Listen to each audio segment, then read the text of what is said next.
চাখোর একজন লোক প্রত্যেকটা ঘরে থাকবেই থাকবে। তো সকালে ঘুম থেকে উঠবে, চা খাবে, 11টা 12টা বাজে, সে দোকান থেকে একটু করে আমাদেরকে দেখার জন্য আসবে নাস্তা টাস্তা লাগবে কিনা, তখনও চা লাগবে। দুপুরে চা, বিকালে চা, রাতে চা। এই যে এখন কাজ থেকে আসছে, আমি এদিকে রান্না করতেছি, চিকেন ফ্রাই করতেছি, ভেন্ডি ভাজি এদিকে, তারপরে আরেকটা কি ডাল। এগুলো হচ্ছে রাতের খাবার। তো আমি রান্না করব নাকি তার জন্য চা বানাবো।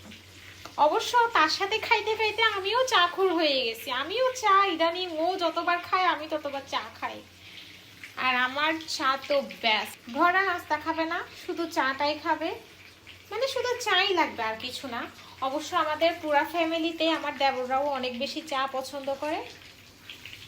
সো লাইফটা চাময় হয়ে গেছে, চাময় জীবন।